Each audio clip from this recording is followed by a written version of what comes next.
senador Sérgio Moro, do Paraná.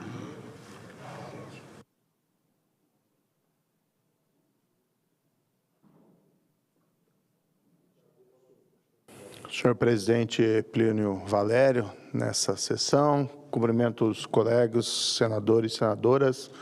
Eu vi aqui o senador Esperidião a mim e ele mencionou o político de São Paulo, ex-senador, governador, Mário Covas, que fez história. E, para começar o meu pronunciamento hoje, eu relembro que há 35 anos atrás, o Mário Covas disse que esse país precisava de um choque de capitalismo. 35 anos depois, essa afirmação ainda permanece verdadeira, permanece real. Nós estamos assistindo no dia a dia as consequências do abandono dessa trilha. Tivemos até 2 governos que passaram, do presidente Michel Temer e do presidente Bolsonaro, que tiveram, os seus defeitos, mas seguiram fazendo algumas reformas liberalizantes e agora estamos vendo um completo retrocesso. Um governo que acredita, na verdade, no capitalismo de Estado, que acredita no capitalismo de compadrio. E o resultado estamos vendo na cotação do dólar, que chequei aqui, senador Plínio Valério, tem uma dinâmica, tá? 6,11, mas já passou de 6,17 na data de hoje, mesmo com leilões, com venda de bilhões de dólares pelo Banco Central. A receita dessa presidência, desse governo Lula para a economia, está sendo um desastre para o país. Nós estamos vendo a dívida pública explodir, foram 6% de crescimento da dívida pública de dezembro de 2022 a junho desse ano.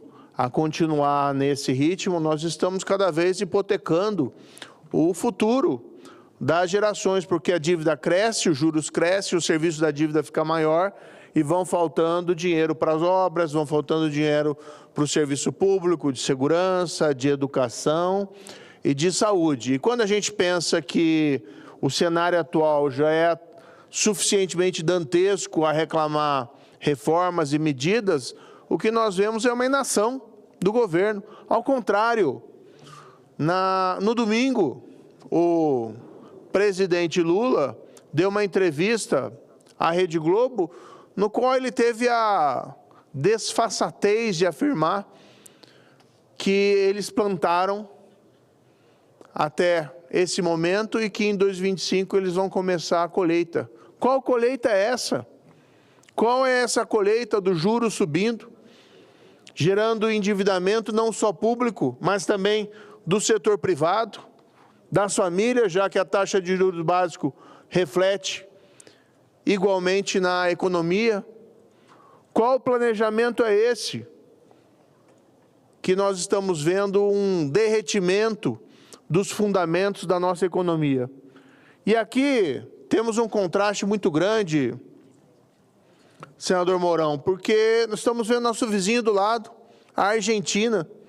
Quem diria, há 2 anos atrás, que estaríamos com inveja da Argentina, um país que estava num processo quase hiperinflacionário, falido, sem reservas internacionais, sem expectativas, e elegeu o Javier Milei, que sim, tem as suas extravagâncias, mas tem colocado o país na direção certa. Ainda estamos melhores, sim, em termos de inflação, ainda estamos melhores em termos de reservas internacionais, mas a Argentina caminha na direção certa e nós caminhamos na direção errada. Por isso que é muito claro, por isso que é fácil nós termos inveja do momento deles, porque nós temos que olhar para o futuro, que nós temos que olhar para o médio e para o longo prazo. Lá a inflação caiu e agora estão saindo da recessão, notícia também desses últimos dias, enquanto nós caminhamos para um desconhecido. E o que é mais grave, com um presidente absolutamente dissociado da realidade, pisando o pé no acelerador rumo ao abismo. Será que não é suficiente esse cenário que nós estamos assistindo, do descontrole do dólar, do descontrole dos juros, da inflação acima da meta? Quanto vai acabar a inflação? A meta, o teto da meta era 4,5. Está acima já. Talvez chegue próximo a 5, 4,93. Mas aqui nós estamos falando do teto da meta, que foi ultrapassado. Quais são os projetos de reforma desse governo para o país? Tivemos hoje em dia, há poucos dias atrás, na área da segurança pública, o ministro Lewandowski, que num ato falho, confessou, a área da segurança pública sofreu um brutal corte orçamentário. Sustaram os concursos. Onde esse dinheiro foi colocado, ninguém sabe. Provavelmente foi colocado aí para atender apaniguados e o loteamento político partidário, que é a marca desse governo. Mas para prestar serviço para o cidadão na área de segurança, não foi colocado. Na saúde, vacinas vencidas, sem qualquer justificativa. Atacavam o governo anterior por conta disso, e reflete ali uma má gestão pontual. Mas isso agravou-se nesse governo. É ainda pior. Recorde de dengue. E a ministra da Saúde tem a insensatez de apontar a culpa para a mudança climática. Olha, basta ela olhar para o espelho e vai encontrar a verdadeira culpada.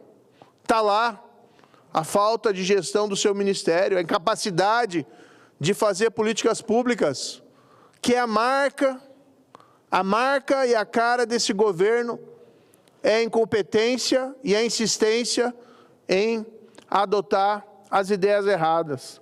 Editorial ontem do Globo, falando de mais uma tentativa, agora através da Petrobras, de ressuscitar a indústria naval.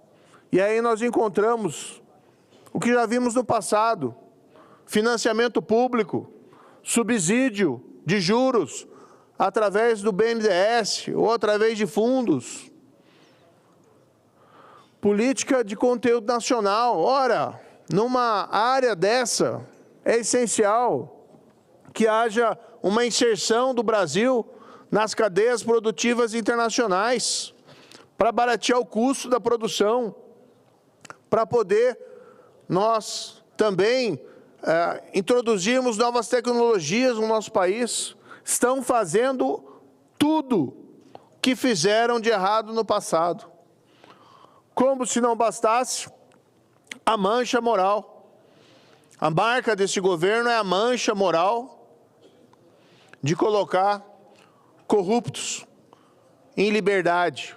Claro, são decisões judiciais, nós respeitamos decisões judiciais, mas ninguém tem dúvida de que tudo isso se faz com as bênçãos e com a aprovação silenciosa, e às vezes não tão silenciosa, desse governo federal. Hoje mesmo está marcado lá um julgamento no STJ, relacionado a condenações da Operação Lava Jato. Eu, sinceramente, ainda mantenho um pouco de esperança, mas o prognóstico provável é a anulação de novas condenações.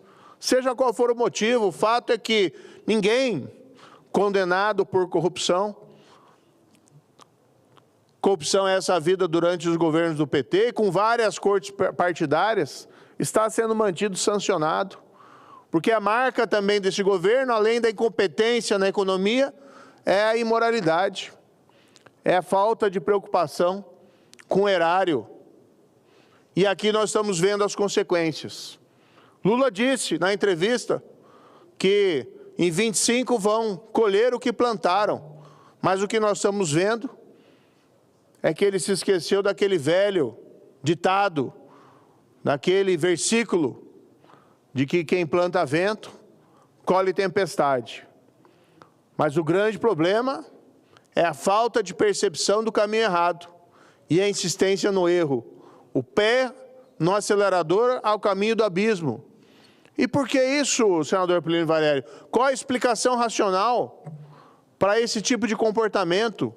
Errar nos fundamentos básicos da economia, gerar mais inflação, gerar mais juro alto, gerar mais dívida pública, asfixiar o setor privado, destruir a moralidade pública. Qual é a explicação?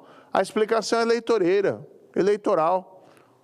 Vão fazer tudo para ganhar as eleições em 26, pisando no acelerador, gastando, vamos dizer assim, todo o combustível do país, na expectativa, e aqui talvez eles cometam erro, na expectativa de que o combustível dure até 26, até o momento da eleição, num novo estelionato eleitoral para a população brasileira. Não importa o futuro, não importa as novas gerações que vão se ver com uma gigantesca dívida pública, não importa o setor privado que vai se ver preso na armadilha dos juros altos e da corrosão do poder da moeda, não importa a população sofrendo no seu bolso, desde que eles consigam dar uma aparência de bem-estar, mas em verdade um bem-estar que não tem fundamentos sólidos, um crescimento que não é sustentável. E essa receita nós sabemos o que acontece, já vimos esse filme em 2014, quando a eleição da ex-presidente Dilma foi sucedida pela maior recessão da história desse país. E aí o sofrimento humano acaba sendo inevitável. Mas para eles importa, já ganharam a eleição, já se perpetuaram no poder. Nós temos que vir aqui nessa tribuna e nós temos que contar a verdade para o povo brasileiro. O Brasil segue no caminho errado e rumo ao abismo, com Lula pisando no acelerador e pisando com alegria, sabendo ou não que está fazendo a coisa errada, mas estamos rumos ao desastre. É o nosso papel como oposição, e aqui eu sou oposição a esse governo, quero deixar isso muito bem claro, fazer o melhor para evitar esses danos e apontar essas contradições, esperando que possamos construir dias melhores. É isso, senhor presidente. Senador Sérgio Moro, ouvindo e vendo o senhor discursando, esse discurso bonito, eloquente e com os argumentos incontestáveis, duas imagens me vieram à mente. Quando o senhor faz colheita, eu lembrei daquele filme de terror, Colheita do Mal. E quando o senhor fala de perder, está descontrolado, é um carro que perdeu o freio na ladeira, esse governo, né? Me permita fazer e colocar essas duas imagens, porque o seu discurso foi muito bom. A gente consegue ver do que o senhor está falando. Parabéns. Senador Lucas Barreto,